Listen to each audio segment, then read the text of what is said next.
नमस्कार, आप देख रहे हैं जन टीवी उत्तराखंड और मैं हूं आपके साथ भानु दीक्षित। सबसे पहले नजर हेडलाइंस पर।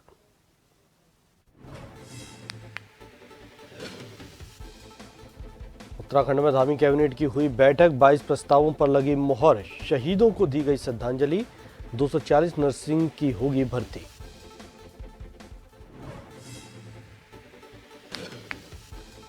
नागरिक उड्डयन विकास प्राधिकरण की 9वीं बैठक, सीएम धामी ने की अध्यक्षता। हवाई कनेक्टिविटी बढ़ाने पर दिया विशेष जोर। हवाई सेवा के आधार पर लोगों को लाए उत्तराखंड। कांग्रेस में लोकसभा चुनाव में हार के कारणों का मंथन, दिल्ली से वरिष्ठ नेता पीएल पुनिया के साथ देहरादून पहुंची फैक्ट फाइंडिंग कमेटी। आला कमान को सौंपेंगे रिपोर्ट। सांसद त्रिवेंद्र सिंह रावत ने डोईवाला में एक पेड़ मां के नाम कार्यक्रम में की शिरकत। विधायक गैरोला के साथ की पूजा अर्चना। रुद्राक्ष का लगाया पौधा।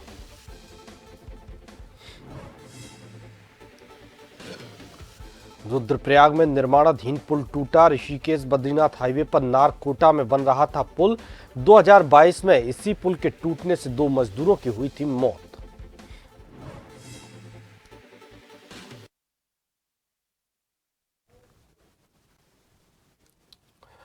और अब खबरें विस्तार से। आपको बता दें कि उत्तराखंड में आज मुख्यमंत्री पुष्कर सिंह धामी की अध्यक्षता में सचिवालय में मंत्रिमंडल की बैठक आयोजित हुई। बैठक से पूर्व मुख्यमंत्री सहित सभी कैबिनेट मंत्रियों ने दिवंगत विधायक शैला रानी रावत के आकस्मिक निधन पर 2 मिनट का मौन रखकर उन्हें श्रद्धांजलि अर्पित की। बैठक में केदारनाथ और बद्रीनाथ के नामों का उपयोग नहीं किया जा सकेगा। बैठक ये फैसला लिया गया है।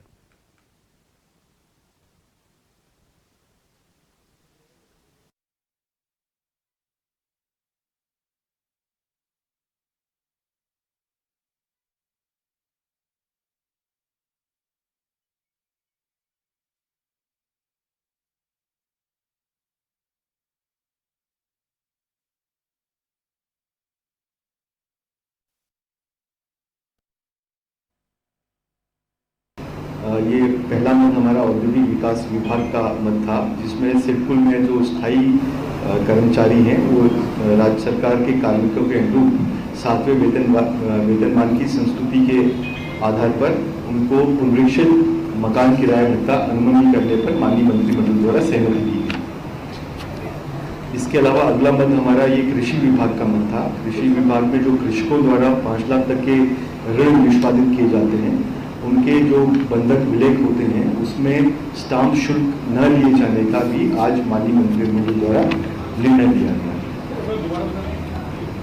5 लाख तक के जो कृषकों द्वारा ऋण लिए जाते हैं उसमें जो स्टैम्प ड्यूटी माफ करने का निर्णय लिया गया। इसके अलावा जो लेबोरेटरी के जो चार्जेस थे वो भी बहुत वेरी कर रहे थे, क्योंकि लेबोरेटरी चार्जेस के संबंध में जीओ था 2010 का और उसमें हर साल 10% वृद्धि होती थी, तो वो रेट्स थोड़ा ज़्यादा हो रहे थे। इसलिए हमने माननीय कैबिनेट के सामने प्रस्तुत किया। कैबिनेट से हमें परमिशन मिला कि पूरे स्टेट में लेबोरेटरी के लिए यूनिफॉर्मिटी के दृष्टिगत CGHS के रेट्स अपनाए जाएंगे। ये और एक महत्वपूर्ण बिंदु ये भी है कि पहले हर स्टेज में जब रेफरल होता था लोअर सेंटर से हायर सेंटर में, तो हर बार पर्ची कटती थी, रजिस्ट्रेशन चार्जेस भरने पड़ते थे। अब उसको जो है अब एक ही बार रजिस्ट्रेशन चार्ज देना पड़ेगा। तो उत्तराखंड में धामी सरकार की कैबिनेट की बैठक में अहम फैसले जो हुए हैं वो इस तरह हैं। कैबिनेट बैठक में 22 प्रस्तावों पर मुहर लगी। जम्मू कश्मीर में हुए आतंकी हमले में 5 शहीदों को श्रद्धांजलि दी गई।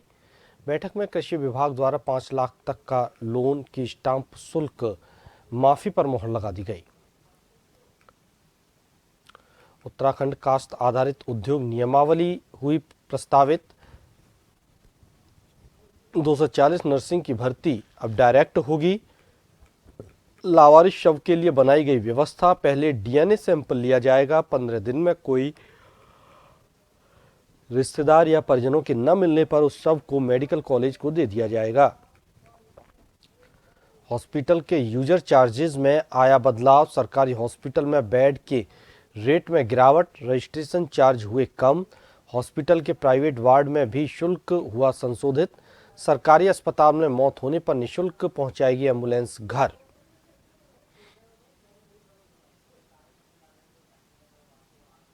चंपावत में बनेगी एनसीसी की 2 कंपनियां।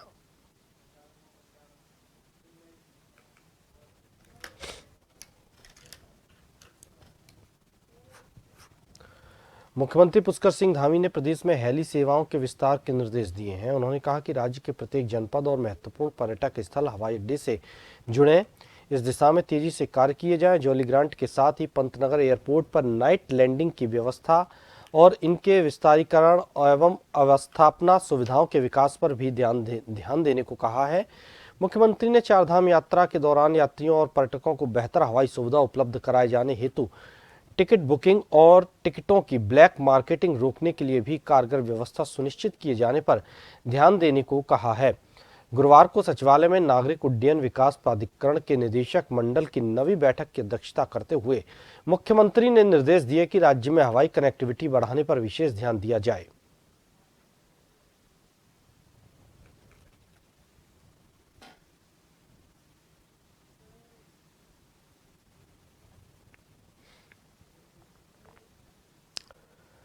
लोकसभा चुनाव में उत्तराखंड में लगातार तीसरी बार कांग्रेस को मिली हार के कारणों को लेकर कांग्रेस ने आज से मंथन शुरू कर दिया है। बता दें कि कांग्रेस के वरिष्ठ नेता पीएल पुनिया के साथ फैक्ट फाइंडिंग कमेटी देहरादून पहुंची है। कमेटी में कांग्रेस हाईकमान ने वरिष्ठ नेता पीएल पुनिया और सांसद रजनी पाटिल को हार की समीक्षा के लिए भेजा है। तो वहीं कमेटी 3 दिन तक सभी नेताओं से मुलाकात कर पार्टी के खराब प्रदर्शन का पता लगाएगी।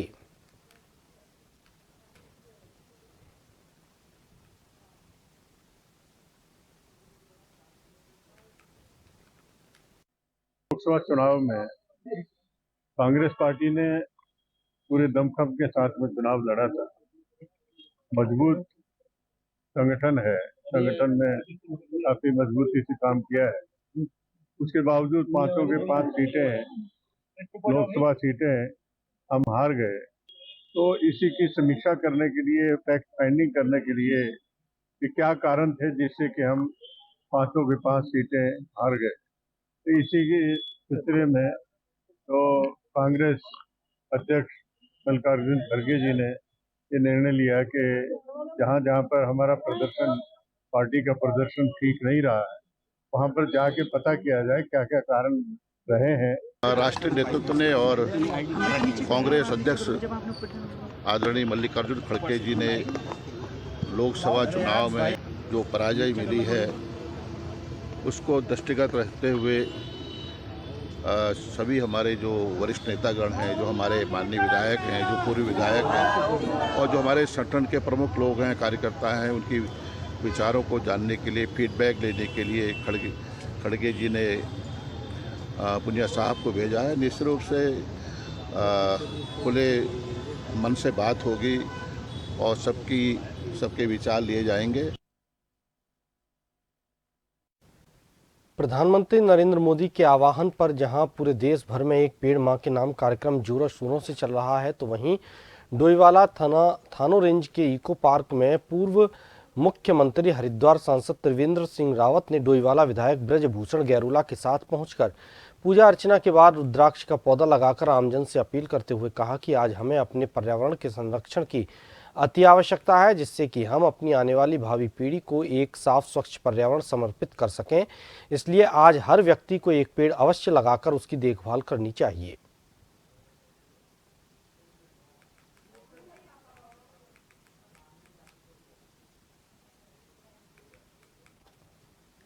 मुझे बहुत खुशी हो रही है कि यहाँ पर भारतीय जनता पार्टी के कार्यकर्ता, सरकार की मशीनरी तो है ही, लेकिन बड़ी संख्या में स्थानीय लोग भी आज यहाँ पर वृक्षारोपण कर रहे हैं और आज नहीं, लगातार लोग कर रहे हैं। मैं समझता हूँ कि ये समाज की जागरूकता का परिचायक है। माननीय प्रधानमंत्री जी ने जो आह्वान किया, एक वृक्ष माँ के नाम, इसने भावात्मक रूप से और गहरी छाप छोड़ी है। ये साफ साफ महसूस हो रहा है। ये इको पार्क हमारा थानो रेंज में, ये भोगपुर जो है बिल्कुल इसके यहाँ बना हुआ है और बहुत सुंदर जगह है, जहाँ बड़ी संख्या में पर्यटक भी आते हैं और दूसरे लोग भी आते हैं यहाँ प्रकृति का आनंद लेने के लिए और प्रकृति के बारे में जानने समझने के लिए।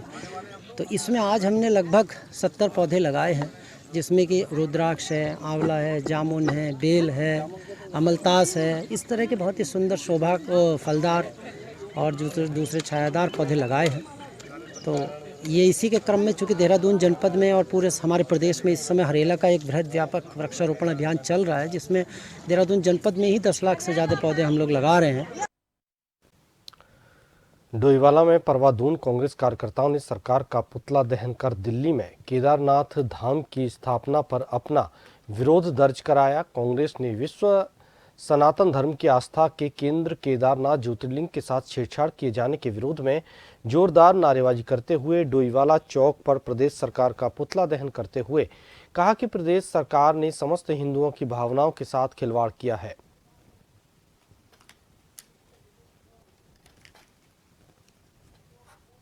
श्री केदारनाथ धाम मंदिर दिल्ली में स्थापित करने के विरोध में उत्तराखंड प्रदेश में विरोध दर्ज किया जा रहा है। आज डोईवाला कांग्रेस के कार्यकर्ता डोईवाला चौक पर एकत्रित हुए और सभी ने मिलकर प्रदेश सरकार का पुतला दहन किया। ये जो उत्तराखंड में कृत्य किया गया है, उत्तराखंड के मुख्यमंत्री जी द्वारा उत्तराखंड केदारनाथ धाम से शिला ले जाकर दिल्ली में एक कार्यक्रम में जहां मंदिर की स्थापना की गई, केदारनाथ मंदिर की स्थापना की गई, वहां ये शिला लेकर पहुंचे, जिससे पूरे उत्तराखंड के जो सनातन संस्कृति जिसको हम मानते हैं उसकी आस्था पर ठेस है और पूरे प्रदेश में इसका विरोध किया जा रहा है। और हम माननीय मुख्यमंत्री जी से कहना चाहेंगे कि आप जनता को भटकाने का काम कर रहे हैं। सारी जनता जानती है कि आप क्या करने जा रहे थे। आप हमारी आस्था का केंद्र, विश्व की आस्था के केंद्र को दिल्ली में शिफ्ट करने की तैयारी कर रहे थे। हाईवे पर नरकोटा के पास निर्माणाधीन सिग्नेचर ब्रिज टूट गया। गनीमत रही कि कोई बड़ा हादसा नहीं हुआ, क्योंकि पुल पर निर्माण कार्य चल रहा है और काफ़ी मजदूर काम करते हैं। जब पुल का हिस्सा टूटा उस वक्त वहां कोई मजदूर मौजूद नहीं था, जिससे कोई हादसा नहीं हुआ। बता दें कि इससे पहले भी 2022 जुलाई में भी इस ब्रिज की शटरिंग ध्वस्त हो गई थी, तब 2 मजदूरों की मौत हो गई थी। उसके बाद फिर से पुल का निर्माण किया जा रहा था।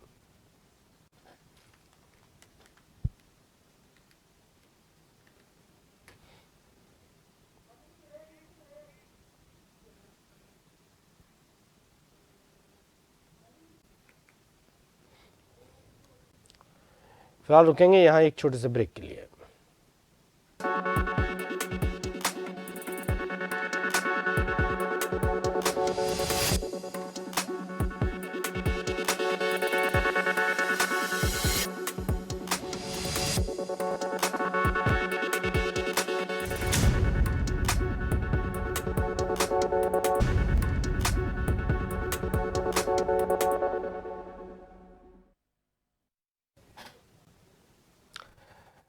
ब्रेक के बाद आपका स्वागत है। आगे बढ़ते हैं। नैनीताल जिलाधिकारी वंदना सिंह रामनगर पहुंची, जहां उन्होंने आपदा प्रभावित क्षेत्रों का निरीक्षण किया। साथ ही मीडिया से रूबरू होते हुए जिलाधिकारी वंदना सिंह ने कहा कि रामनगर क्षेत्र में जो पिछले दिनों वर्षा हुई थी, उसमें ऐसे कई सारे क्षेत्र हैं जहां कई जगह जलभराव के साथ ही नदी नालों की वजह से भी भू कटाव हुआ था, जिससे नदी नालों का पानी आबादी क्षेत्र की तरफ आने की समस्याएं सामने आई थीं।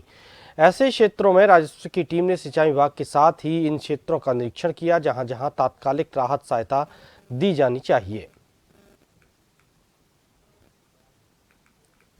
रामनगर क्षेत्र में पिछले दिनों जो बरसात हुई थी, वहाँ काफ़ी सारे ऐसे एरियाज़ हैं जिसमें दिक्कतें आई हैं।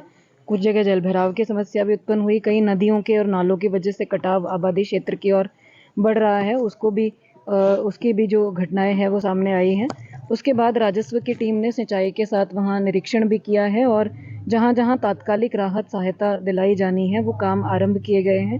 ज़्यादातर एरिया जो इस तरह के भू कटाव का है वो वन क्षेत्र के अंतर्गत पड़ता है, तो फॉरेस्ट डिपार्टमेंट ने काफ़ी एक्टिवली इसमें सभी जो ऐसे खतरनाक स्थल हैं उनका सर्वे करके आपदा के अंतर्गत यहाँ काम भी प्रारंभ कर दिया है। सभी विभागों को आपदा के संबंध में यही निर्देश दिए गए हैं कि हर वक्त अलर्ट रहेंगे। जो असेंशियल सर्विसेज हैं, कभी भी जनता को आवश्यकता पड़ती है, कोई ऐसी इमरजेंसी सिचुएशन उत्पन्न होती है, तो विभाग अपने जो रिस्पांस टाइम है उसको कम से कम रखें। बाढ़ आपदा सहायता राशि नहीं मिलने से खटीमा और नानकमत्ता क्षेत्र के विभिन्न ग्राम सभाओं से आए लोगों ने उप जिलाधिकारी खटीमा का घेराव किया। उन्होंने कहा कि 7 और 8 जुलाई को बाढ़ आपदा आई, लेकिन इतने दिन बीत जाने के बाद भी उन्हें सहायता राशि प्रदान नहीं की गई है, जिसमें भाजपा पूर्व विधायक प्रेम सिंह राणा ने बताया कि मुख्यमंत्री पुष्कर सिंह धामी ने तुरंत सहायता राशि प्रदान की है और खाद्य सामग्री प्रदान की गई है, जिस पर आपदा राशि नहीं मिलने को लेकर और एक्सपायरी खाद्य सामग्री वितरण किए जाने को लेकर उस पर चर्चा की गई।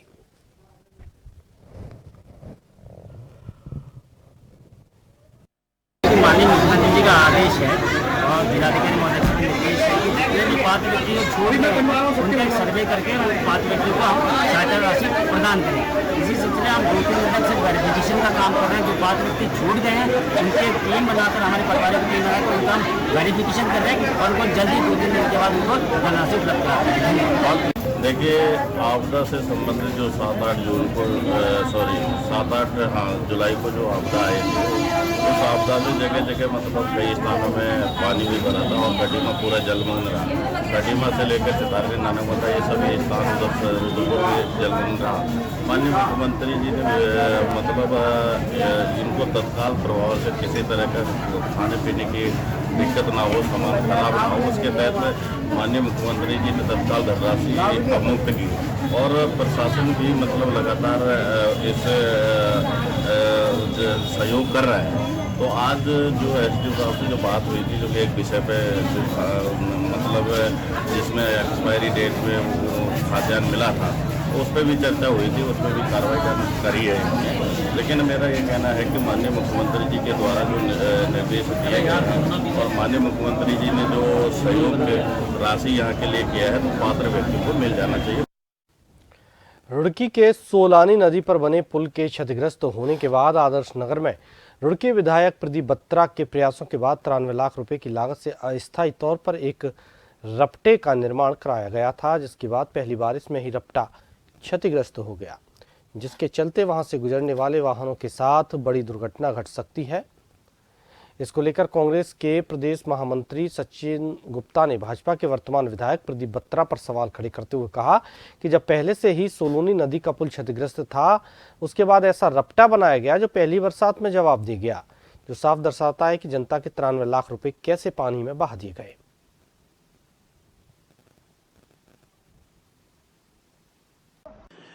देखिए, ये डबल इंजन की सरकार, भाजपा की सरकार उत्तराखंड में चल रही है, जो जीरो टॉलरेंस के लिए बहुत अपने आप को काबिल मानती है और कहती रहती है कि जीरो टॉलरेंस की है।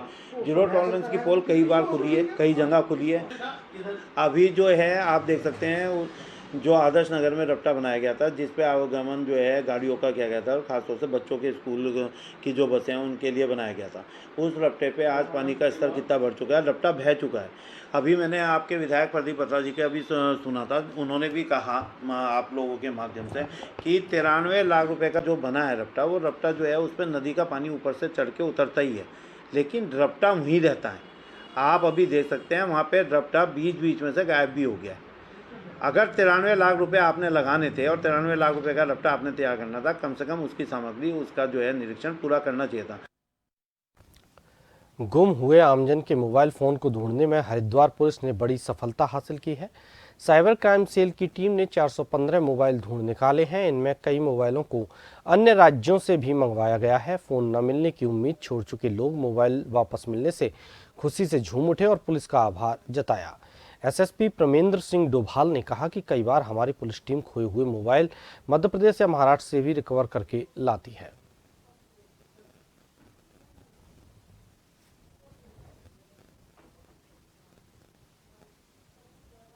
चाहूँगा, हमारी ऑपरेशन मिसिंग मोबाइल एक टीम इस पर लगातार वर्क करती है और पिछले एक साल में करीब 1672 मोबाइल हम लोगों के द्वारा रिकवर किए गए हैं। इस पूरी टीम ने लगातार मेहनत करते हुए आज करीब 415 मोबाइल हम जो लोग जिनके मोबाइल यहाँ से चोरी हुए हैं या कहीं से गुम हो गए थे या मिसिंग हो गए थे, उनको पकड़ के, उनको ला के, जिन भी लोगों के पास थे वहाँ से रिकवर करके आज उनको सभी को वापस में उनको वापस दिया जाएगा। मैं पूरी टीम को इसके लिए बधाई भी दूंगा और इनको पूरी टीम को इनाम की भी मैं घोषणा करता हूँ, क्योंकि ये हालांकि घटनाएं बहुत छोटी लगती हैं, लेकिन किसी मोबाइल को, किसी व्यक्ति की बहुत सारी पर्सनल सूचनाएं उसमें होती हैं और बहुत सारी पर्सनल यादें मोबाइल के साथ जुड़ी होती हैं, और अगर वो चोरी हो जाता है तो आदमी वाकई में उससे काफ़ी ज़्यादा उसमें फ़र्क पड़ता है। महोदय जी द्वारा एसपी द्वारा सीओ द्वारा आज हमारा 2 साल पहले गुम हुआ मोबाइल प्राप्त हुआ। मैं बहुत बहुत धन्यवाद साइबर टीम के ऑफिसर को बहुत बहुत धन्यवाद देती हूँ, और एसएसपी सर को धन्यवाद देती हूँ। सोशल मीडिया पर एक वीडियो वायरल हुआ है जो झबरेड़ा का बताया जा रहा है। वीडियो में एक महिला अपने 11 वर्षीय पुत्र को बुरी तरह से पीटती दिख रही है। वीडियो को जिसने भी देखा इसकी निंदा की और पुलिस कार्रवाई की मांग की। मामला पुलिस तक पहुंचा और जांच हुई तो वीडियो की सच्चाई चौंकाने वाली थी। वहीं पुलिस ने मामला चाइल्ड वेलफेयर भी भेज दिया है। बता दें कि 2 मिनट के इस वीडियो में महिला 11 वर्ष के एक बच्चे को बुरी तरह पीटती दिखाई दे रही है और उसका नाम पता भी वीडियो के साथ दिया गया है। इसे लेकर झबरेड़ा पुलिस से कार्रवाई की मांग की गई है। पुलिस ने बताया कि पति से खर्चे के पैसे नहीं मिलने पर महिला ने ऐसा किया है।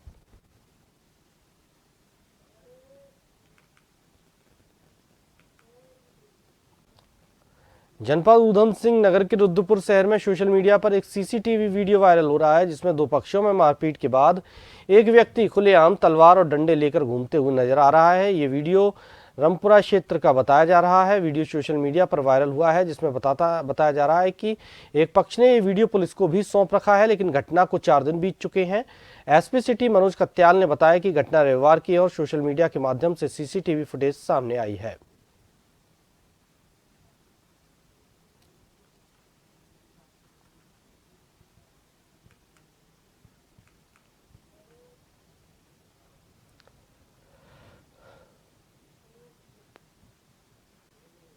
लोहाघाट ब्लॉक के सीमावर्ती रोसाल के राष्ट्रीय इंटर कॉलेज की दोनों सुरक्षा दीवार ढहने से स्कूल भवन और छात्र छात्राओं को भारी खतरा पैदा हो गया है।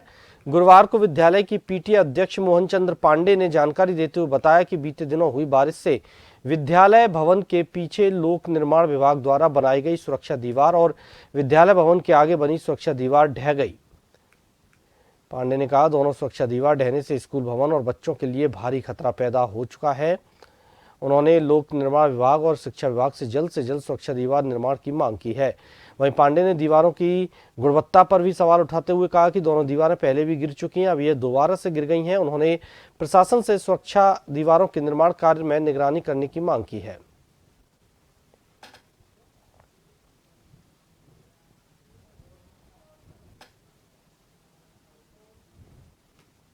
अध्ययनरत हैं और ये दोनों दीवारें गिर गई हैं। एक तो जो सड़क वाली दीवार है पीडब्ल्यूडी के द्वारा बनाई गई, वो दीवार भी गिर गई है, और एक जो प्रांगण में अभी जिला उपाध्यक्ष जो ललितमोहन कुंवर जी उनके द्वारा बनाई गई थी, वो भी दीवार गिर गई है। वो 2 बार गिर गई है। एक बार पिछली बार जब आपदा आई थी उस समय भी वो दीवार गिरी थी, उसके बाद फिर दोबारा बनाई गई। अब जो परसों बरसात हुई है उसमें वो 2 दिन भी वो बरसात नहीं झेल पाई वो दीवार। उसके नीचे कक्षाएं संचालित होती हैं और पहले से जो है 2 भवनों को वहाँ पर खतरा हुआ है। 2 भवन जर्जर स्थिति में बने हुए हैं और वो जो प्रांगण की दीवार है वो ऊपर है। बच्चे नीचे खेलते हैं, कभी भी बच्चों को उसमें हादसा हो सकता है।